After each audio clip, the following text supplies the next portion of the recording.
ایران کے بادشاہ نے اپنے بیٹے کو پڑھانے کے لیے ایک استاد صاحب کا بندوبست کیا۔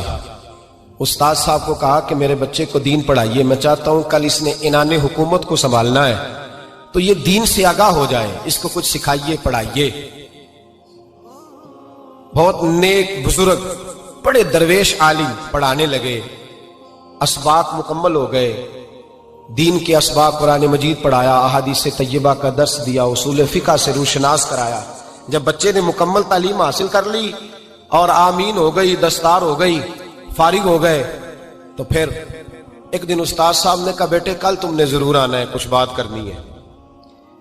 شہزادہ گیا ملنے استاد صاحب سے، استاد صاحب نے کنڈی لگا لی، ہاتھ میں درہ پکڑ لیا، مار مار کے پورے وجود کو زخمی کر دیا، کوئی غلطی نہیں، کوئی بات نہیں، مارا۔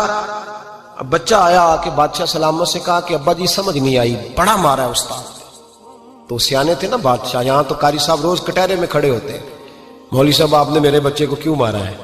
آپ 8,000 کے مولوی ہیں، میرا کئی کروڑ کا بچہ ہے، سویرے بدل لیں گے، خبردار آپ نے بچے کو ہاتھ لگایا، اپنی حیثیت میں رہے معاذ۔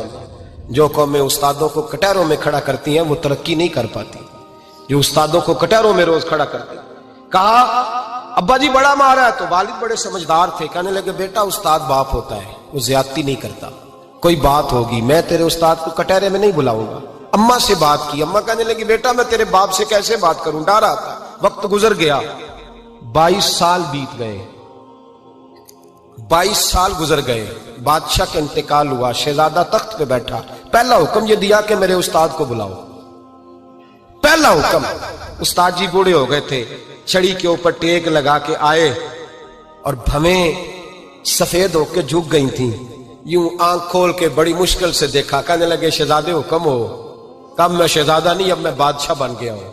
استاد جی 22 سال بیت گئے، آپ نے مارا تھا، پر وہ درد چونکہ زیادتی کی تھی، میرا قصور کوئی نہیں تھا، تو نہ میری روح سے درد گیا ہے نہ میرے جسم سے گیا ہے، میں بے اختیار تھا، پوچھ نہیں سکتا تھا، آج با اختیار ہوا ہوں۔ سب سے پہلے پہلا حکم آپ کو دیا، بلایا ہے، بتائے کیوں مارا تھا، کیوں مجھے مارا تھا، میری زیادتی بتائے۔ تو استاد بوڑھے استاد کی آنکھیں آنسوں سے بھر گئیں، کہنے لگے بیٹے بس آج کے دن کے لیے مارا تھا، یہ جو دن آ گیا نا میری زندگی میں اس لیے مارا تھا، یہ میں چاہتا تھا میری زندگی میں وقت ہے، آج کے بس میری مراد پوری ہو گئی۔ کہا صاحب کس لیے، مجھے بھی سمجھائے۔ آپ فرمانے لگے کتنی دیر ہو گئی تجھے مار کھائے ہوئے، کتنا زمانہ بیت گیا؟ کہنے لگا 22 سال۔ فرمایا زخم بھولے تو نہیں، درد ختم تو نہیں ہوئی، تمہیں بات 1 منٹ کے لیے بھی تمہارے حافظے سے محو تو نہیں ہوئی؟ کہ استاد جی روز رات کو یاد آتی، روز خیال آتا تھا۔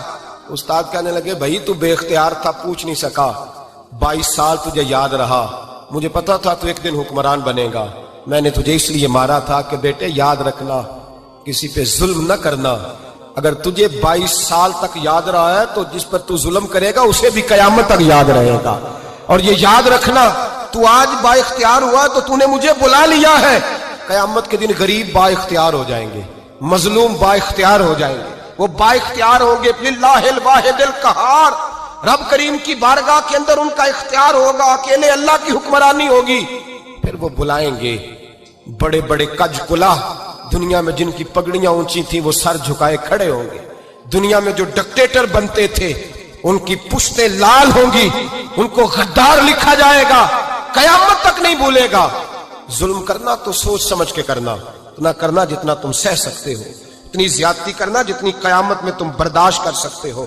میرے نبی کریم صلی اللہ علیہ وسلم نے فرمایا ظلم سے بچو، یہ قیامت کے اندھیروں میں سے ایک اندھیرا ہوگا، زندگی میں زیادتی نہ کریں، اگر تھوڑی دیر کے لیے کوئی چیز برداشت کر جائیں گے تو وہ فائدہ دے جائے گی، کچھ دیر کے لیے اگر سہ جائیں گے تو نفع مل جائے گا، سہنے کی کوشش کریں لیکن زیادتی نہ